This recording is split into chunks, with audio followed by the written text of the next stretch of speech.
Hello, Todd Clemens, Okeechobee Livestock Market, and here's your weekly market report. Well, we're fresh back from Marco Island. All of us that survived that big event for another year. It was a great turnout. They had a big crowd. A lot of business got taken care of. Saw a lot of people in the pool and at the beach having a good time, and the weather was good. It was really hot, and it was nice to be in the water and enjoying family and friends and grandkids and splashing and playing in the pool and shaking hands with everybody and just catching up with old people you don't see but maybe once a year at the Florida Cattlemen's Convention. It was a great turnout.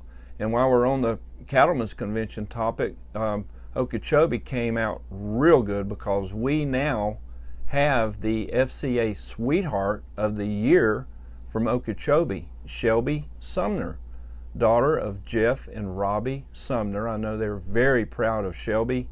She did a great job for us, represented Okeechobee County well, and I'm sure she will represent the state of Florida very well.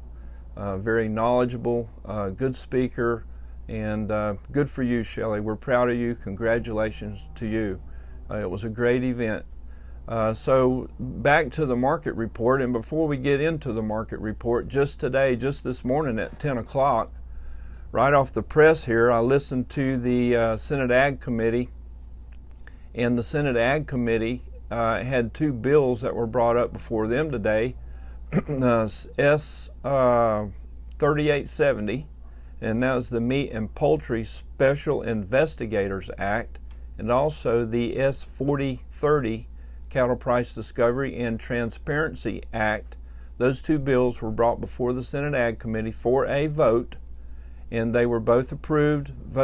Some amendments added, a few things tweaked, marked up as they say, and then they were both approved, and they will now go to the Senate floor for debate and a vote.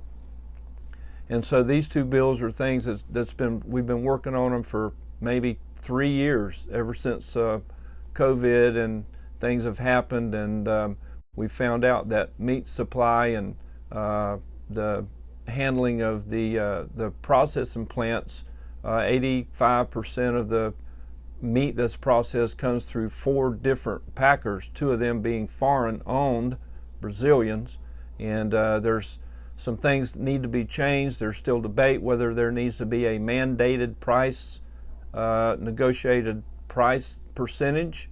A lot of people are for it. Some organizations are not for it because they don't believe that government should mandate anything, even though government mandates most everything in our life anyway. We have to wear a seatbelt, we have to drive the speed limit, we have to do this, we have to do that. But so meat packers seem to be kind of in control of the supply of the meat around here, with those 4 guys handling 85% or better of it. We certainly need to get that scattered out and get that percentage scattered out to other meat packers in the country. There's works going on towards that. We've talked about these new processing facilities that are coming online within the next 3 years. One of those is supposed to be a 5,000 per head processing per day, 5,000 head per day, which is huge, and that's in the Midwest. I think maybe South Dakota on that one. There's another one in the Panhandle of Texas that's supposed to be coming on in the next year or two, that will have a processing capacity of around 2,000 head a day, and these things will certainly help us. There was talk also in the Senate Ag Committee, brought up by Democratic Senator Cory Booker from New York. Who would think it? He's a vegan, and he's a big proponent, big guy backing the meat industry, because he thinks that we need to secure our food supply, and he brought up the fact that in Brazil they're cutting down rainforest. Rainforests in Brazil are being cut down so that they can have more pastures and have more cattle, and that all comes back down to Brazilian and JBS and some of those outfits, which anyway, we won't go down that road, but it's anyway. Thank you, Cory Booker, for standing up for the cattle ranchers here in Florida. Appreciate that. Who would have thunk it? So that was a good thing today that happened. The market report, we had around 700 head or so Monday, and about close to 800 head on Tuesday. These cows are still bringing really, really good money. We had cows that brought $1. I know Juanette Wofford's really happy because I saw her grinning from ear to ear when some of her cows were bringing up in the high 90s. I think maybe one of them brought $1.01. So slaughter prices are tremendously high, and I think that's due to that lower end of hamburger meat is in demand because the higher cuts of meat, your ribeyes and your New York strips and filet mignons and all that, is extremely high.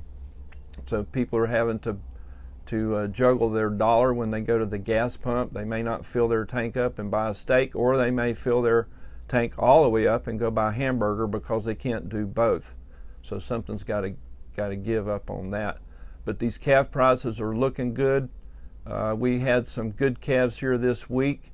Let's see, Miller Ranch, I believe it was, had some Romanola type calves. You don't see them very often, but they were big, good frame, good muscle, good calves to put in a feedlot somewhere, and they were bringing up there in the 160s, weighing up there in the mid fives. I think I saw a calf weighing 550 to 580, along in the upper 5 weight classes, bringing 165, which is really good.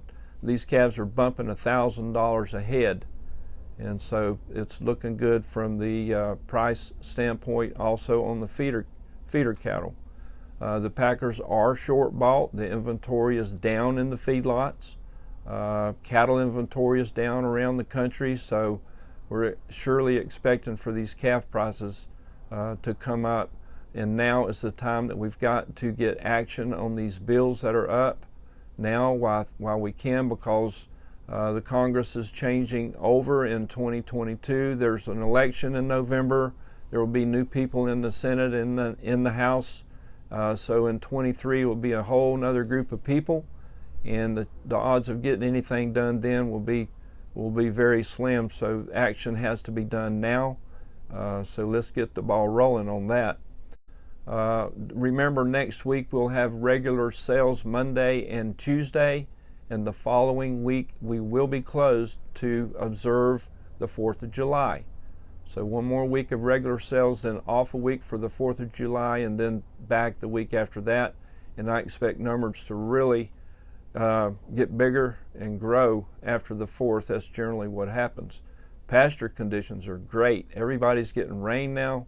Grass is growing, and calves are putting on, probably close to 3 pounds a day, I bet. So everything's looking pretty good on that end. We had a really good day here Monday, outside of just selling cattle and being a livestock market. I think we're ambassadors for Okeechobee, and we're also ambassadors for the cattle industry. We had a really, really neat guy.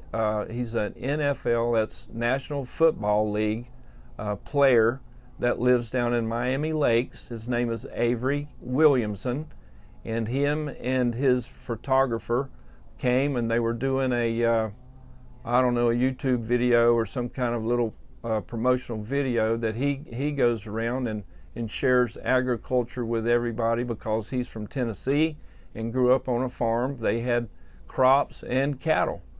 And this is a nice young man. We were so glad to have him. He picked us out. He looked on the internet and found Okeechobee Livestock Market and called us and said, "Can I come up and just work at your facility on Monday?" And we said, "Sure, man, free labor. We're not going to turn that down."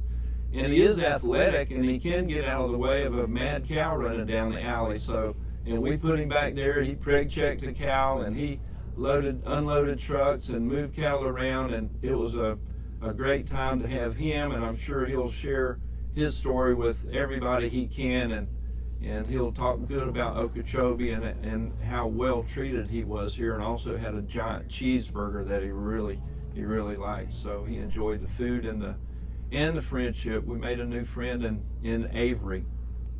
Also on that same day, we had the youth leadership group that was put together, I think, by the Economic Development Council. And Jennifer Tewksbury came and brought that group, and we appreciate them coming.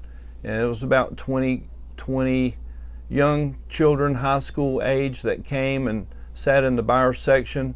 We talked about what the impact of the cattle industry is to Okeechobee County and the economic impacts of what cattle prices are and how the money people get for selling their cattle turns into dollars spent at vet supplies and clothing stores and feed stores and just the total infrastructure of all what goes on here in Okeechobee.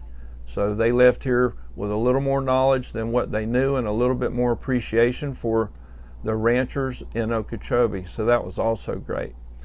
What else is going on? I think that about wraps it up. So it's all looking good. Everything's positive, and we'll close with some high prices of the week. Greg Flewellen from Indiantown had a little calf on the feeder calf side that weighed a 190 pound calf that brought $237.50, bought by DNS. And on the slaughter cow side, CTAM LLC right here in Okeechobee had an 1,185 pound cow that brought $1.07, bought by Florida Beef. That's your market report. Thank you.